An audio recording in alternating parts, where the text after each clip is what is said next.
সালামু আলাইকুম। বিএনপির নেতাকর্মীরা সবাই আলহামদুলিল্লাহ বলছেন, আর সাথে আওয়ামী লীগের তারাও আলহামদুলিল্লাহ বলছে। কেন হঠাৎ করে সার্জিস আলমের বিরুদ্ধে যে মামলা হলো, সেই মামলায় সবাই গণহারে আলহামদুলিল্লাহ বলছেন? আওয়ামী লীগ তো আলহামদুলিল্লাহ বলবেই, কিন্তু বিএনপি কেন বলছেন? এটা একটা কারণ আছে। এই মুহূর্তে বাংলাদেশের নোংরা রাজনীতির একটা প্রথম ধাপ হলো, যে কোনো ঘটনা ঘটলে সেটা নিয়ে যত দ্রুত সম্ভব একটা রিয়েকশন দেওয়া যায়, পলিটিক্যালি একদল আরেক দলকে বাটে ফালাইতে পারে। তেমনই একটা ঘটনা ঘটেছিল আমাদের গাজীপুরের সাংবাদিক তুহিন হত্যা মামলাকে কেন্দ্র করে। এই ঘটনার প্রথম দিকে আমরা গণমাধ্যমের শিরোনামে দেখলাম যে চাঁদাবাজির কারণে তিনি নিহত হয়েছেন, কিন্তু পরবর্তী সময় এখানে ঘটনার প্রকৃত কারণ চলে আসছিল ভিন্ন। বিএনপির নেতাকর্মীরা তখনই সার্জিস আলমকে কেন্দ্র করে বা টার্গেট করে ফেসবুকে তারা কিন্তু অনেক পোস্ট দিয়েছিল যে সার্জিস রাজনৈতিক উদ্দেশ্যজনিত কারণে বিএনপিকে পাবলিকের কাছে ছোট বানানোর জন্য এই ঘটনা নিয়ে তিনি একটা বিভ্রান্তিকর অথবা অপতথ্য দিয়েছিলেন ফেসবুকে। দর্শক, জাতীয় নাগরিক পার্টির সার্জিসের বিরুদ্ধে মামলা দায়ের করা হয়েছে, আর অলরেডি এটা আজকে আমরা যদি দেখি, চিফ মেট্রোপলিটন ম্যাজিস্ট্রেট আদালত গাজীপুরে তার বিরুদ্ধে এই মানহানির মামলা করা হয়েছে। অলরেডি আদালত আবার এই মানহানি মামলাকে তদন্ত করার জন্য নির্দেশও দিয়েছেন।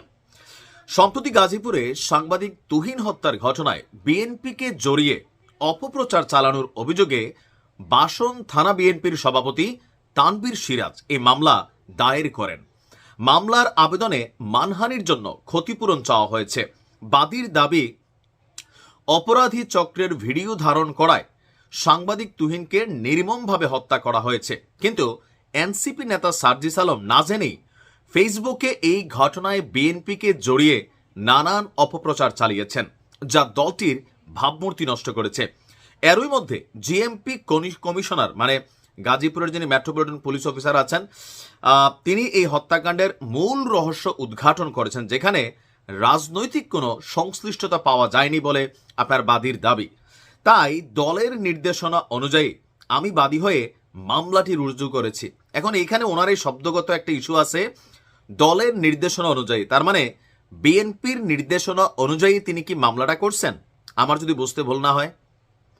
এখন আমরা যে হেডিং দিছি, কিন্তু এই অংশটাকে কেন্দ্র করে দৈনিক সমকালের আমি কোরআন কোড এটা স্ক্রিনশট দিয়ে দিলাম।